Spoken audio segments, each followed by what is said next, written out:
Hey there, this is a review for our Castles and Crusades campaign, session 53. This is the tail end of our gaming weekend of 2025, something my group does every year. So this session I had 7 players. So we had Lork, Cosmo, Barry, Agrek, Sprawl, Artemis, and Horan. Horan is an NPC that was played by my buddy Carl, who drives all the way up from Pennsylvania to game with us every year. Party started off in Arden, where they left off last time. They met Lork, who had adventured with Horan in a much earlier session down in Dornval. Linked up with him, and Dornval tells him that the adventuring party that he was part of went to explore Duskthorn and was basically attacked, and the other members are missing, and he's seeking help to find them. So Lork agrees to do that. They do a little bit. They recover from their travels, spend one night in in Arden, and Barry does some research. Does some research on 2 things: on Duskthorn and on tries to research the tattoos Lork got after he was resurrected. He doesn't find any information out about the tattoos. Duskthorn, he knows, was enveloped by a gray mist 160 years ago. Nobody that goes in comes back, and nobody ever heard from the townsfolk again. They leave he also learns that for the area this far north, Duskthorn actually had a pretty decent library, which interests him. So it's the only clue they have from Eudora, who's now missing. She was taken by demons in the last episode and our last session, and this is the only clue. Like, she was headed here with her mercenaries before she was attacked by the wolf demons. So this is where they're going. Travel to Duskthorn is relatively easy. The area has been pretty much, it's well controlled by forces of Arden and Iredale Stronghold, so they don't have any encounters there. They arrive at Duskthorn in the forest surrounding it, the Vortwood, and it's enveloped in a mist. And Lork and Artemis, they don't really scout too far ahead, because when they get into the mist, they realize they can only see about 30 feet. On their way there, they do notice coming from Duskthorn is this strange diffused green light in the mist, and they can't, because of the mist, they can't pinpoint exactly where it is, but as they get closer, they realize it is coming from within the town.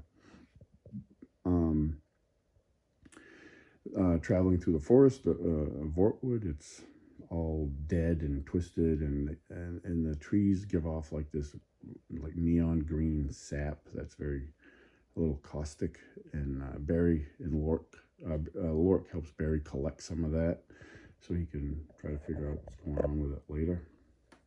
They also find these bubbling pools of kind of the same liquid, which they don't know what they do, although I think Sprawl threw a branch in it, and it did kind of chew it up a little bit, burned it up. So they take efforts not to get involved in that, let it get on them. They continue on, and then they haven't reached the town yet, and they hear this like reverberating noise in the air, and it's getting louder and closer to them until they're coming along here, and these things come out of the mist and attack them, these weird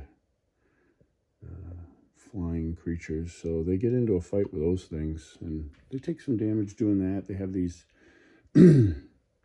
they have like some different attacks that they have. These are Games Workshop miniatures I painted, and I homebrewed some stats for them, but they use this sucker thing here to try to latch on to characters, which they were unable to do, unfortunately. And then they use this thing here, the stinger, to try to poison them, which they do. They hit some people with stinger. I don't know if that happened. I think maybe one of them was put to sleep. I think he was, and then later was hit by a claw attack, which woke him back up. But that was Horan. That happened to Horan. You have to excuse my voice. was 4 days of gaming, and my voice and is pretty much gone at this point. But they end up defeating those guys and continue to the town. At the town, they come to the gatehouse, and it's open, but they see these Lorik and Artemis, see these actually it was Lorik and Cosmo, sneak up to the opening of the gate, and they see these shuffling forms inside, and it's a bunch of these guys. These are more Games Workshop miniatures that I painted up and made stats for. They're all just mutated. They're basically mutants.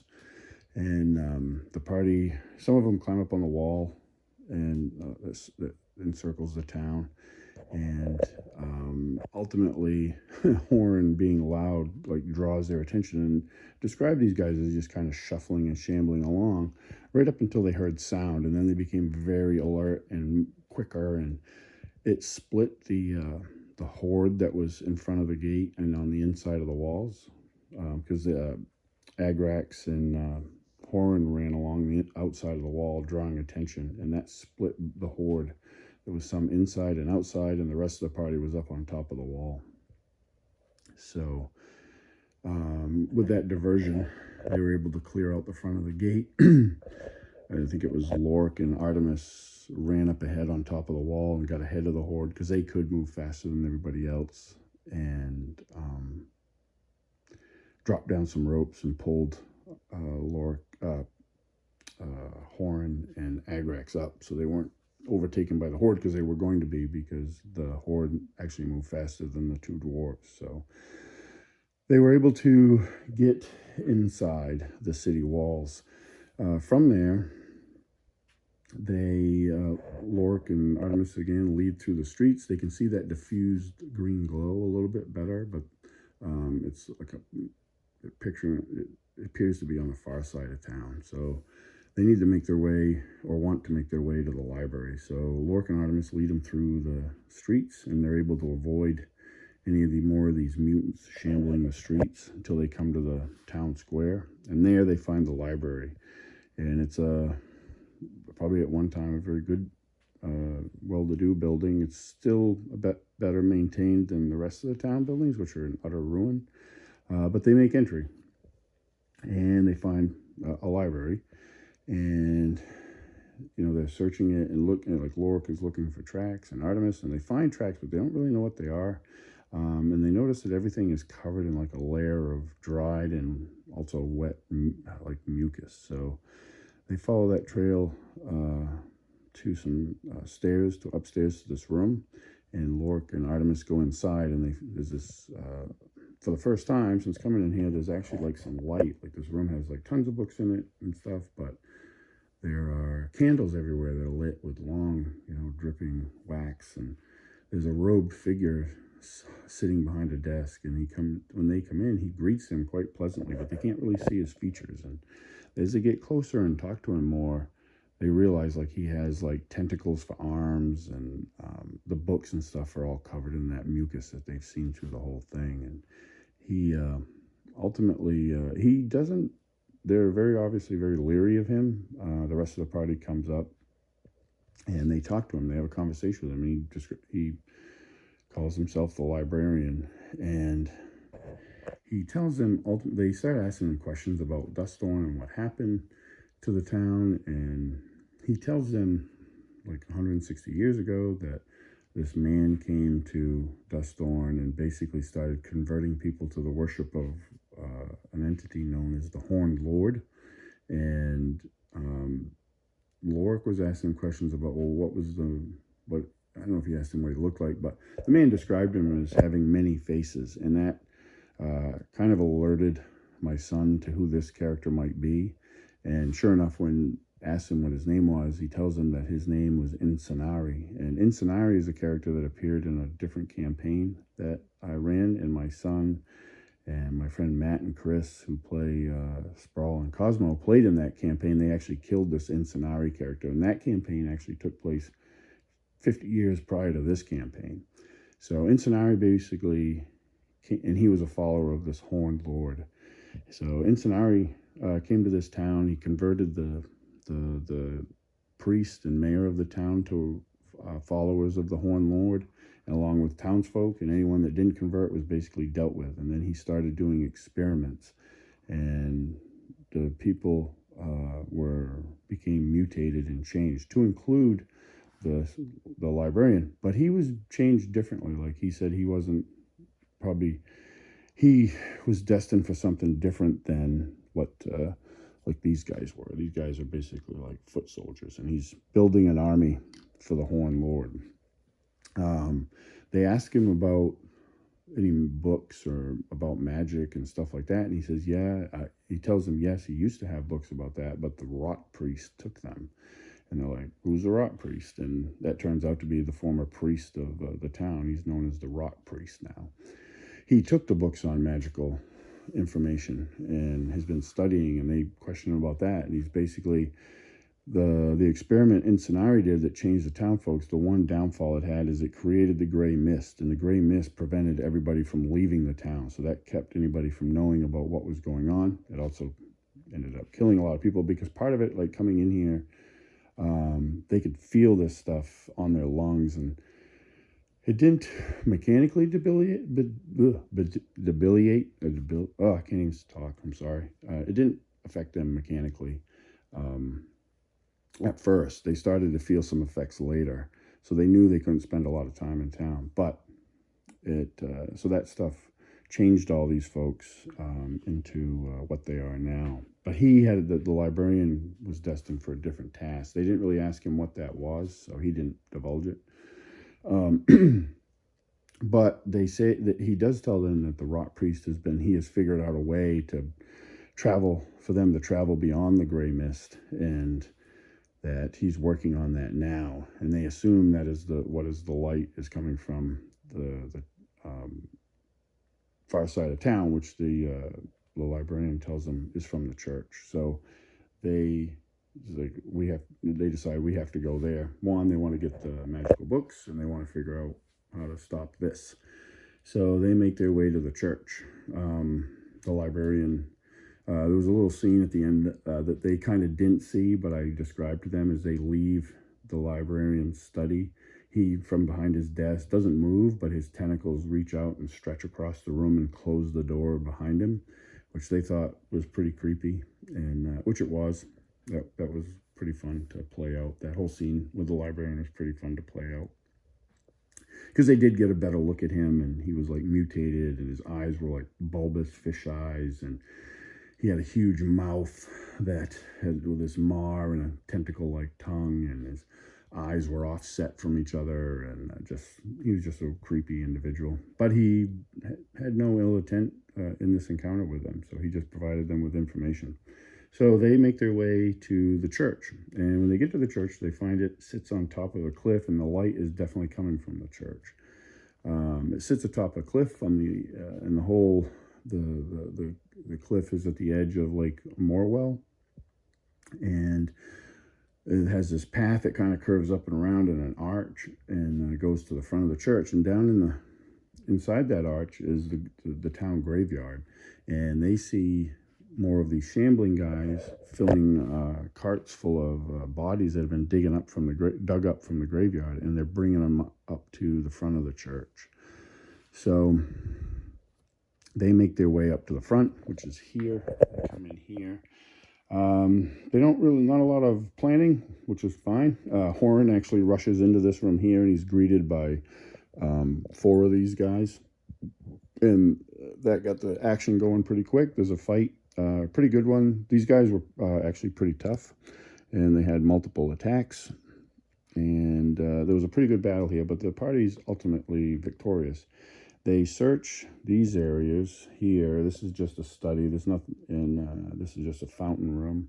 There was stairs leading up to an upper level, which they did not go into until much later. We'll get to that. But they open these doors, and they see this room here, and the rot priest is down here, and there's a bunch of these guys milling about. This guy is not here yet. We'll take him off. So there's no surprise round. but they're definitely not being stealthy. So these guys start moving towards the party, and the party decides to hang back here and try to draw everybody to them, which was a pretty wise tactic. Fight ensues. You have Lorik and Artemis, and Agrax ends up out here fighting. Pretty good fight. I had a lot of fun with it. There was a couple things that happened tactically here, that the Rot Priest was kind of safe from them, but the problem was like most of his spells also couldn't reach this far. So he was able to cast some. He cast like a version of Flame Strike, which just did like unholy necrotic damage and hit. I think it was Lorik and Artemis. They took a lot of damage out here. But they were doing a good job fending these guys off, taking them down. And Horan came out and helped them. But then the Rot Priest, he was back there casting spells. One of the things that happened too was Barry turned Cosmo invisible, and he started making his way around here to try to get up to him unseen. But one of the things that happened was, after a few rounds of combat, he was chanting the Rot Priest. This whole place started to vibrate, and this guy came up out of this sludge, and they had to make some Constitution saves throughout this because of the aroma that this stuff was giving off. Some failed it. Those that failed took a penalty to all their rolls, so it was like a -1, and that was cumulative because later on, I think actually when they came in here, they had to do it again, and some of them failed. A lot of them passed. Like, it wasn't really that hard, but they were able to pass. But this guy comes out, and this changes the tone of the battle pretty bad. Oh, when they come in, I should have mentioned this. These guys are taking these things. These are just stacks of bodies that they've been pulling out of the graveyard, and then tossing it into the liquid, which is the same stuff that they found in the forest on the way here. So they're doing that. But this guy comes out, and he wields this big, long bone whip that had all sorts of reach. And the first character he hits with it is Artemis, who he hits, does a bunch of damage, and then ends up flinging him in a random direction. And he lands over here, but that dropped him. Artemis had already taken a bunch of damage from fighting, and he was down to like -3 hit points. Fight continues. There was some flames going off. Barry launched a flaming wall of fire. Jeez, I can't think this morning.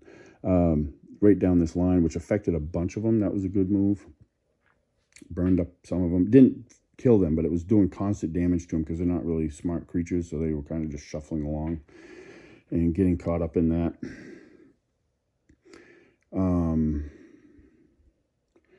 At one point in the battle, this guy here used the whip again, and he snatched up Agrax.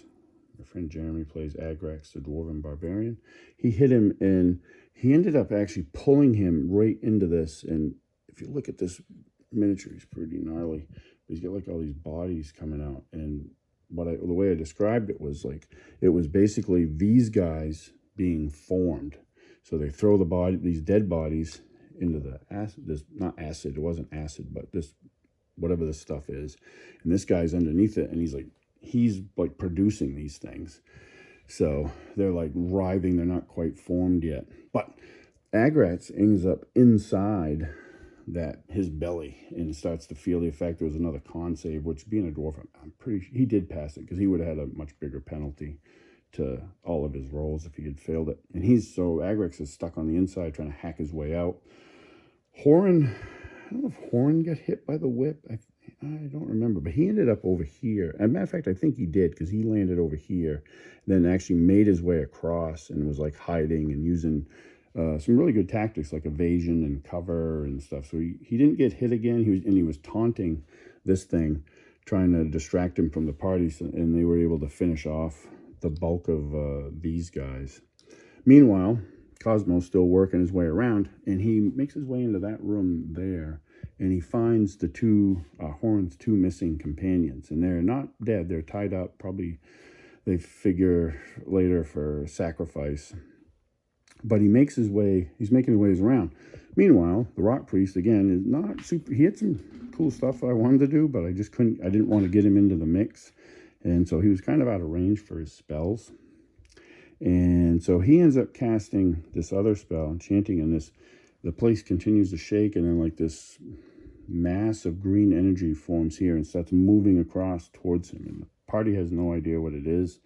And it starts to coalesce a little bit, and they see, everybody on this side can see they're actually looking like they're almost like they're looking through a portal, and they see the backside of a throne, and all they see from the throne is this bony arm sticking out, holding up a big scythe, and then they see antlers coming out of the top of the throne from whoever's sitting there. So that whole thing takes a couple rounds, and he ends up actually moving to here, and Cosmo does make his way up to here. Barry launches some spells at him. Some of them were effective, some were not, because he had spell resistance. He had cast a spell on him that improved a bunch of his stuff to include his spell resistance, so he was able to actually block one of the spells. Cosmo, still invisible, is right here, and the entity in here is... I have a picture of him, but it's not right here. He sees a skeletal figure sitting in a throne with like these, in the eye sockets, these red piercing orbs in his eyes. And Cosmo's invisible, and this guy never sees him. But the person on the throne, the entity on the throne, sees him. And before that, he's speaking to this guy. The entity speaking to the rock priest, and he says, "You've done well. You know, you've earned your place by my side." And he sees Cosmo hiding over here, and Cosmo's invisible. So I think Cosmo did a sneak attack on the rock priest, and I don't recall if it hit him or not. Hopefully my buddy Chris will chime in. My memory's really foggy this morning, which I apologize for. But he does do a sneak attack on him. If he did hit him, it didn't do enough to stop him by any stretch of the imagination. And this entity on the throne looks at Cosmo and points a finger at him, and then I tell he has to make a saving throw, and he fails it. And Cosmo just drops to the ground dead, and he hit him with finger of death. And then this guy steps into that mist and into that portal, and they ultimately vanish from sight. We were running late. It'd been a really long weekend. We had awesome games from Thursday to Sunday, and we were getting pretty tired. So I kind of finished up the ending narratively. They had everything dead except for this guy, and Agrax had actually chopped his way out of it, so he had done a whole ton of damage to that thing, and it would have been a matter of time before they finished it off. So we didn't belabor that point. They rescued the two party members, Horn's party members, which are a gnome illusionist named Bank and a cleric named Perrin. And they learned that what had happened was they had actually been attacked by these guys. And, excuse me, they had been hit with these big, the two of them had been hit with these sucker attacks, which I wasn't able to do to the player character party. And it attached them to the characters and those NPCs, and then brought them here, and this upper level was like their nest. So the party was like, "Oh, would that have happened to us?" And I was like, "Yeah, like if I could have hit them with one of the snout attacks, they would have been brought here, which would have, been interesting." They loot the place, as all adventurers do, and they find a little bit of treasure down here.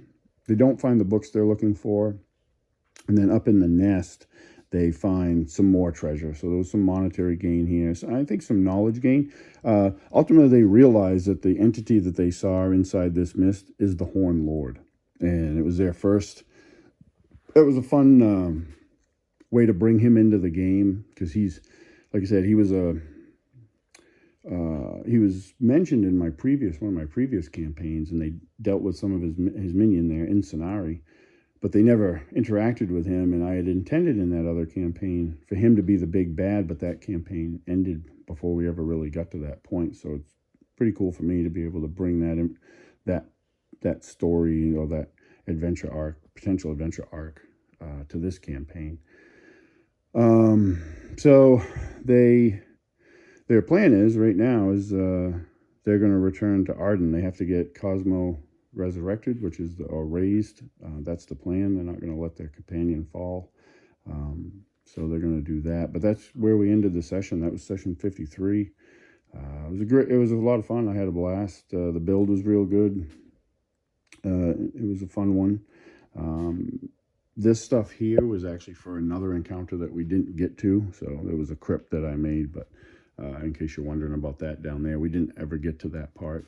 But which happens. I'm not married to any of my ideas, so if I don't use terrain, that's fine too. So well, yeah, we had a lot of fun. It was a pretty decent length session. I think we played from like 10 to 3, 4 o'clock. We did have a break for lunch, but it was really good. We had fun. It was number 53 for the year. I had, like I said, 7 players, which was awesome.